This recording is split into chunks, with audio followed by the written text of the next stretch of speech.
Hello students, welcome to Shine Education. In today's video, we are going to understand the chapter GST of your class 10 ICSE Mathematics. If you are new to the channel, subscribe our channel and hit the like button. तो चलो बच्चों start करते हैं आज का chapter.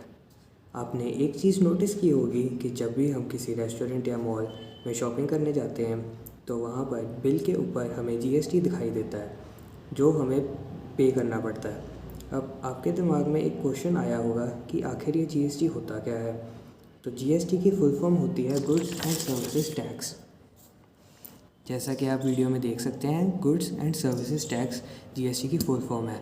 अब GST एक तरह का टैक्स है, ये आप समझ गए हो। अब GST कैसा टैक्स है ये भी समझ लेते हैं।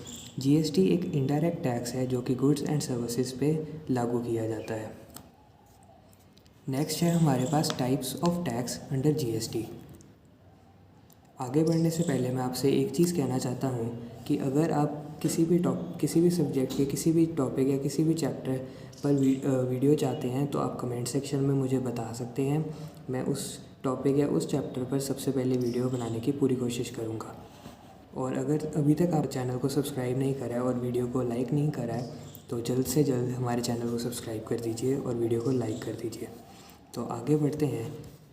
अब GST के अंडर कई अलग अलग तरह के टैक्स हैं, तो चलो हम एक एक करके सभी टैक्स समझते हैं। पहला टैक्स है CGST। अब CGST की फुल फॉर्म है central goods and services tax. अब जो ये टैक्स है ये सीधा सेंट्रल गवर्नमेंट को पे किया जाता है। जैसा कि हमें इसकी फुल फॉर्म और इसके नाम से ही पता चल रहा है कि ये सेंट्रल गवर्नमेंट को पे किया जाता है। सेकेंड है हमारे पास state goods and services tax SGST। अब ये स्टेट गवर्नमेंट को पे किया जाता है। इसी तरह UTGST भी है जो यूनियन टेरिटरीज़ के गवर्नमेंट को पे किया जाता है। लास्ट हमारे पास है IGST integrated goods and services tax. अब ये एक तरह का इंटीग्रेटेड टैक्स है। अब इंटीग्रेटेड टैक्स के इस वर्ड से हमें पता चल रहा है कि जो इंटीग्रेटेड वर्ड है इसका मीनिंग होता है कंबाइन करना, किसी भी दो चीज़ों को कंबाइन करना। अब जो इंटीग्रेटेड टैक्स है उसमें हम सेंट्रल गवर्नमेंट और जो स्टेट गवर्नमेंट है इन दोनों का जो GST होता है इसको इंटीग्रेट करके सीधा सेंट्रल गवर्नमेंट को हम पे कर देते हैं, जिसे हम बोलते हैं integrated goods and services tax. अब नेक्स्ट टॉपिक हमारे पास है types of sales in GST। तो जैसा कि आप देख सकते हैं हमारे पास दो टाइप्स ऑफ सेल्स हैं GST के अंडर। पहला है इंट्रास्टेट सेल्स, दूसरा है इंटरस्टेट सेल्स। अब जो इंट्रास्टेट सेल्स है इसमें ट्रांजैक्शन सेम स्टेट में होती है। जैसे कि महाराष्ट्र स्टेट ले लो। महाराष्ट्र स्टेट में मुंबई और पुणे में, मुंबई में एक डीलर है जो पुणे में एक कस्टमर को गुड्स बेचता है। अब जो वो गुड्स बेचेगा तो वो GST भी कलेक्ट करेगा। तो जो ये ट्रांजैक्शन होगी इसको हम बोलेंगे इंट्रास्टेट सेल्स।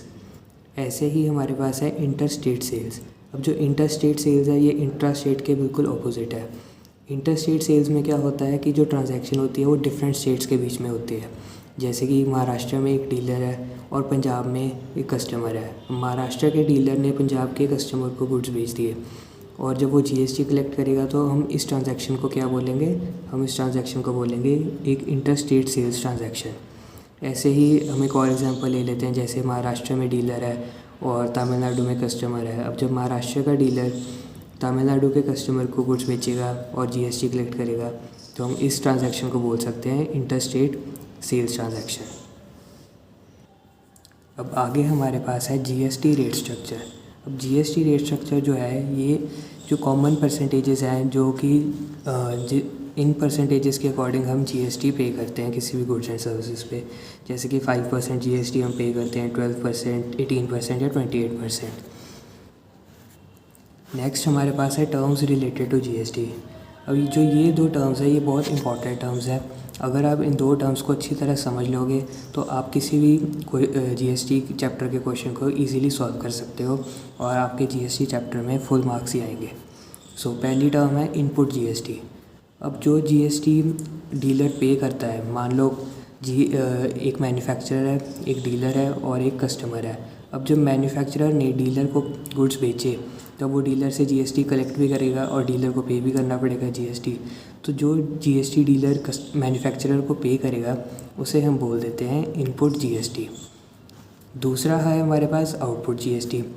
अब जब डीलर कस्टमर से जीएसटी कलेक्ट करेगा, डीलर भी तो कस्टमर को गुड्स बेचेगा, तो जब कस्टमर उसको डीलर को जीएसटी पे करेगा तो उसको हम बोलेंगे आउटपुट जीएसटी, क्योंकि वो वाला जीएसटी डीलर ने कस्टमर से कलेक्ट किया है, इसलिए हम बोलेंगे आउटपुट जीएसटी ऑफ डीलर।